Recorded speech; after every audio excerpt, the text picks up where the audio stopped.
Hey, it's David Heatley here from Cycling Inform, and in this video I'm going to be talking about the 300-kilometre ride option of the United Energy Around the Bay event. Now this video is specifically for people who are considering riding this event for the first time.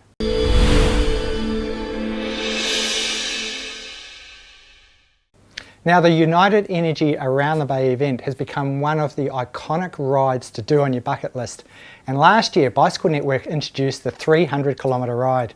It's one of the 9 ride options available for this event. The 300-kilometre ride is a little bit different to the other ride options in that it takes you up the famous Arthur's Seat climb before returning to Melbourne via Flinders.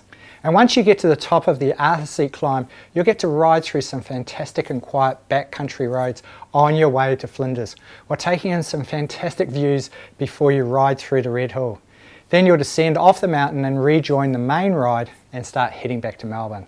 Now this is different from the other ride options of the United Energy Around the Bay event, which are all relatively flat. Bicycle Network provides you with a special 300-kilometre United Energy Around the Bay jersey when you finish this epic event to welcome you into their exclusive 300 Club and to celebrate your achievement.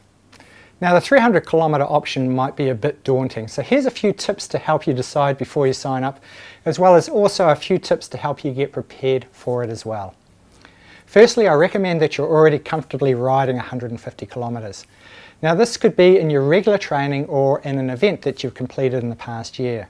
Now if you're still to complete a 150 ride comfortably, then I recommend that you tick this off first before attempting the 300-kilometre ride option.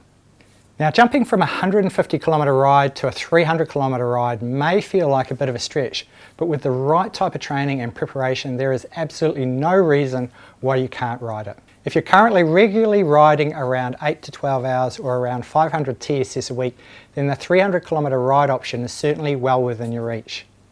All you need to do is continue being consistent with your training and do 2 or 3 200-kilometre rides spread 2 weeks apart, no later than 2 weeks before the event.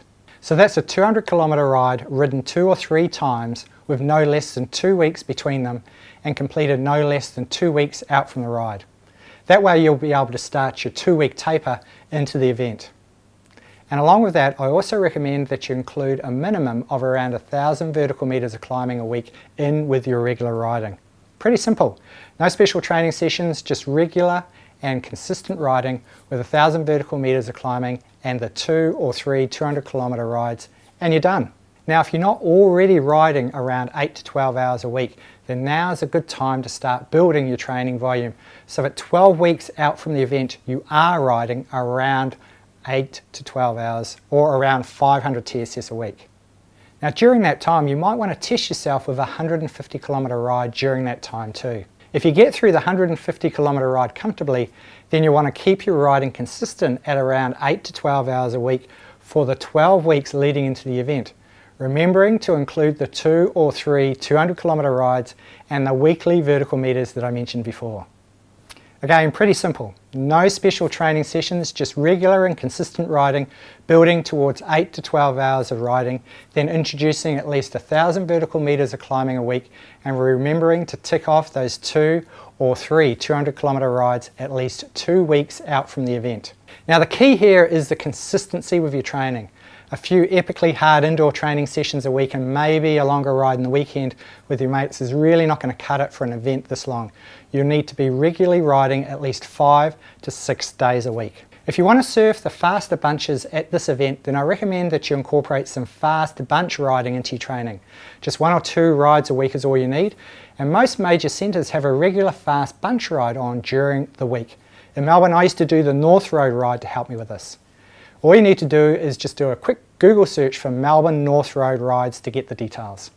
Now if you aren't living in Melbourne, then contact your local cycling club to find out where the fast bunch rides are running.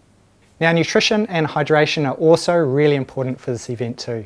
You want to be consuming around 30 to 60 grams of carbohydrate an hour on the day of the event. And I recommend that you practice and fine-tune your nutrition during the longer rides that you'll be doing. The 2 or 3 200-kilometre rides that you'll be doing are ideal opportunities also to get this all nailed before the event. So I hope that provides you with some simple guidelines to help you decide if this event is for you or not, as well as some simple tips to prepare you for it. It's been David Heatley here from Cycling Inform.